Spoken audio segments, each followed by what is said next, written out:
आप सभी का हमारे YouTube चैनल पे बहुत बहुत स्वागत है। आइए जानते हैं वर्ष 2023 आमल की एकादशी व्रत के शुभ मुहूर्त के बारे में, पारण समय के बारे में, व्रत महत्व के बारे में। आप सभी भक्तों को आमल की एकादशी की ढेर सारी शुभकामनाएं। आप सभी के जीवन में भगवान विष्णु माता लक्ष्मी की कृपा से आप सभी को सभी प्रकार के सुख और समृद्धि की प्राप्ति हो। फाल्गुन माह के शुक्ल पक्ष में पड़ने वाली एकादशी को इसे आमल की एकादशी और रंग भरी एकादशी के नाम से जाना जाता है। इस दिन विशेष प्रकार से भगवान विष्णु माता लक्ष्मी और भगवान विष्णु के परशुराम स्वरूप का पूजन किया जाता है। जो भी भक्त सच्ची श्रद्धा के साथ, नियम और निष्ठा के साथ आमल की एकादशी का व्रत करते हैं, इस दिन भगवान का पूजन करते हैं, कथा श्रवण करते हैं, व्रत में नियमों का पालन करते हैं, रात्रि जागरण आदि का कार्य करते हैं, तो इस व्रत के प्रभाव से पद्म पुराण के अनुसार आमल की एकादशी व्रत करने से तीर्थ स्थानों जितना पुण्य फल प्राप्त होता है। सभी यज्ञों के बराबर फल देने वाले इस आमल की एकादशी व्रत को करने से व्यक्ति मोक्ष प्राप्त करता है तथा मृत्यु के बाद भगवान विष्णु के धाम में जाता है। इस व्रत के फल से सभी पाप समूल नष्ट हो जाते हैं। इस व्रत का पुण्य 1000 गौदान के फल के बराबर होता है। जो भी एकादशी का व्रत करते हैं उन्हें एकादशी व्रत के लिए, जो कि दशमी के दिन से ही व्रत में नियमों का पालन करना पड़ता है। दशमी तिथि के दिन सूर्यास्त होने से पहले ही शुद्ध और सात्विक आहार ग्रहण करनी चाहिए और दशमी की रात्रि को, जो कि ब्रह्मचर्य का पालन करते हुए भगवान नाम का स्मरण करते हुए सोना चाहिए।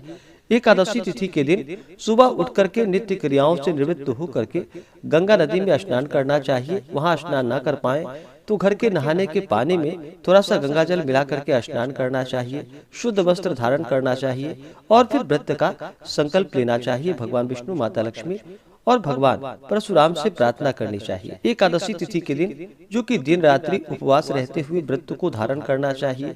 जो उपवास नहीं रह पाते हैं वो एक समय फलाहार का प्रयोग करें। और इस दिन एकादशी तिथि के दिन, जो कि आमल की एकादशी के व्रत में इस दिन विशेष प्रकार से आमले वृक्ष के नीचे पूजन बैठकर करने का इस दिन विधान है। आमले वृक्ष के नीचे, जो कि कलश को स्थापित करके उस पे भगवान विष्णु, माता लक्ष्मी या भगवान परशुराम की प्रतिमा को स्थापित करके पूरे विधि विधान के साथ पंचोपचार या षोडशोपचार पूजन विधि के द्वारा इनका पूजन करना चाहिए और आमल की एकादशी व्रत कथा को श्रवण करनी चाहिए, भगवान की आरती करनी चाहिए।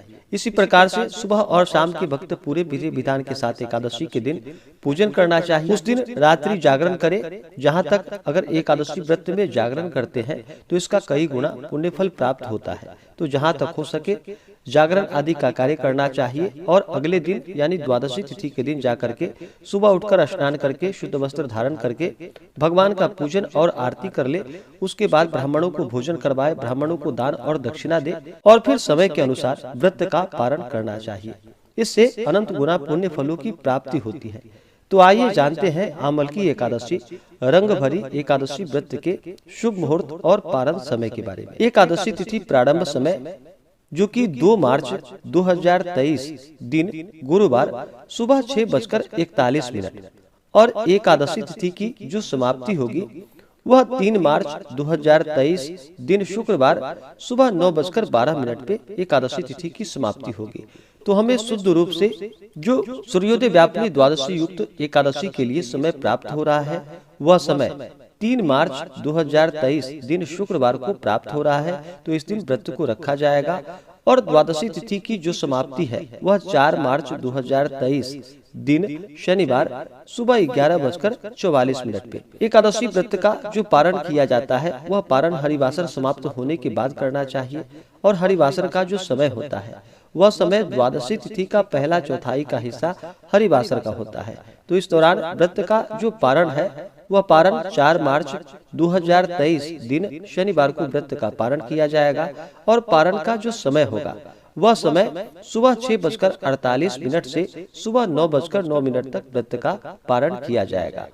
एकादशी तिथि के दिन सूर्योदय समय जो कि सुबह 6:19 और सूर्यास्त शाम 6 बजे। राहु काल का जो समय होगा वह समय सुबह 10:42 से दोपहर 12:10 तक राहु काल का समय होगा। एकादशी तिथि के दिन राहु काल समय के दौरान कोई भी शुभ कार्य या नया कार्य नहीं करना चाहिए, यह लाभप्रद नहीं होता है।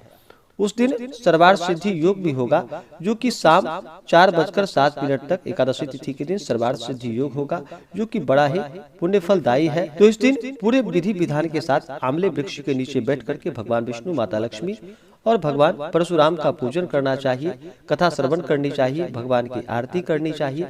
इससे भगवान अति प्रसन्न होते हैं और अपना कृपा प्रदान करते हैं। तो अगले वीडियो में आप जानेंगे संपूर्ण पूजन विधि के बारे में। तो आशा करता हूँ कि यह जानकारी आपको अच्छा लगा हो। ऐसे ही जानकारियाँ प्राप्त करते रहने के लिए चैनल पे अगर आप नए हैं तो चैनल को लाल बटन दबा करके सब्सक्राइब करें, साथ में बेल आइकन घंटी को दबाएं ताकि मेरे वीडियो का नोटिफिकेशन आपको समय से मिलता रहे।